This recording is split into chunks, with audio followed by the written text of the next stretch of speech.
This was arguably a tough day for the Biden administration. He thought he could come out, right the ship with this news conference. It's being debated now this day after whether that was a good idea. How long will it take before we know?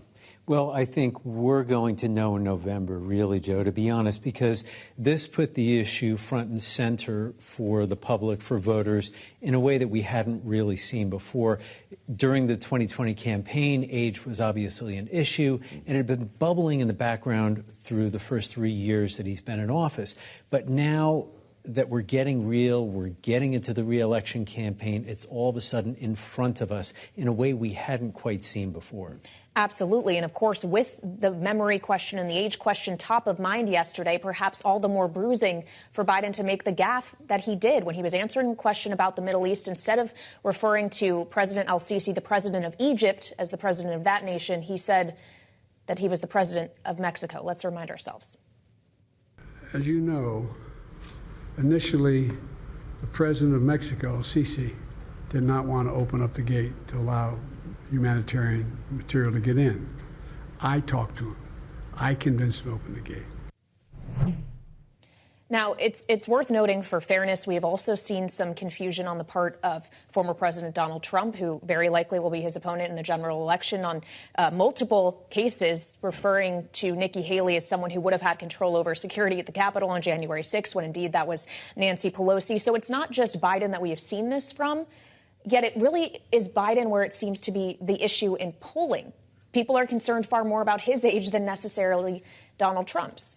Somehow, Kailey, it does stick to the president more than it does to a lot of other people. We even saw Mike Johnson, the House Speaker, transpose Israel and Iran during an interview over the weekend. So these things do happen. It just happened for Biden this week, very unfortunately, because he had also transposed the names of foreign leaders in two previous appearances during fundraisers in New York City.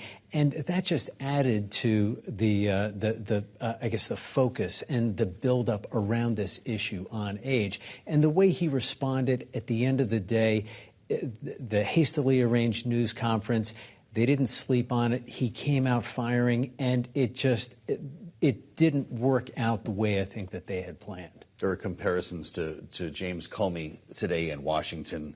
We're reading the line that that Hur pulled a Comey. That was just a couple of months before the election. This is much further away.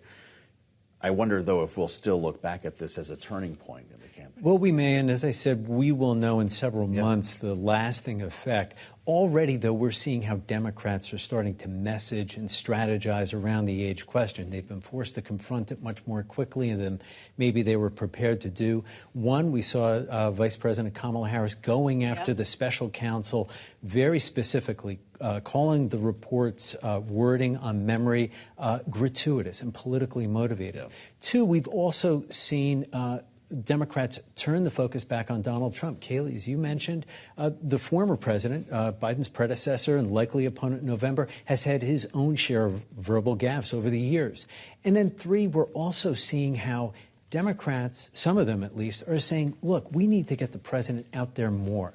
If he gets more repetitions in front of the public, maybe this will give him a chance to smooth out some of those miscues and missteps. And people who've known Biden over the years, people who covered him on Capitol Hill as senator, they would have seen some of this in the hallways of the Capitol and maybe not thought so much of it. Right. It's just now it acquires a new focus and new attention. Well, and of course, at the same time, he still has to be president and carry out presidential duties, which included today hosting German Chancellor Olaf Scholz at the White House, where they talked about one particular issue, that is Ukraine. Take a listen. Failure of the United States Congress, if it occurs, not to support Ukraine is close to criminal neglect. It is outrageous. Megyn describes it as close to criminal, and yes, yet we have seen that it is very difficult for Congress to get its act together on a supplemental package that would include Ukraine aid. The Senate did advance it in a test vote. We're waiting for the actual vote. They're going to stick around until the Super Bowl to find out, maybe beyond. That's the new deadline? Yes, it could go into next week. Tuesday, I think, would be the sort of the deadline to pass this in terms of all the procedural hurdles it has to clear. We're hoping it happens before then. But it appears poised to pass the Senate. pretty easily. It passed on that test vote. That was the biggest hurdle that it essentially had. Now they're just negotiating on which amendments they're going to vote. Most of those amendments will be voted down. We're not expecting a whole lot to change. The Senate is just doing its senating thing. The big sticking point we see, of course, is the House. And Speaker Johnson has said this package will not go on the floor.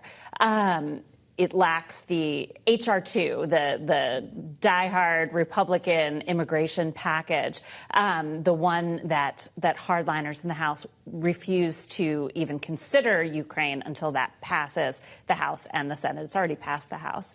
So it's going to be interesting to see then what happens. We might end up seeing a pairing of some Democrats with Republicans, with a handful of moderates, to try to get this across the finish line using a little-known procedure called a discharge petition that's been used twice this century, and this would be the third time. But stranger things have certainly happened in the last week on Capitol Hill. Yeah. So we could see that as a way to get this across. Well, Hakeem Jeffries has indicated that he's open to any legislative tool, I think was the line, that takes to get this done. So is Hakeem Jeffries going to be the one who drives this through the House? He certainly could. What he would need, though, is the backing of a handful of Republicans, and he'd need to keep his own caucus together. Right. There's Israel funding in here, which has been divisive among Democrats. Well, to that end, he may need a larger share of Republicans than usual. Yes, this is an interesting dynamic. You could end up with like a very strange coalition to get this over. Now, this Senate package does have money for Gaza, though, so that could sweeten the deal for some of those progressives who wouldn't pass an Israel-only package.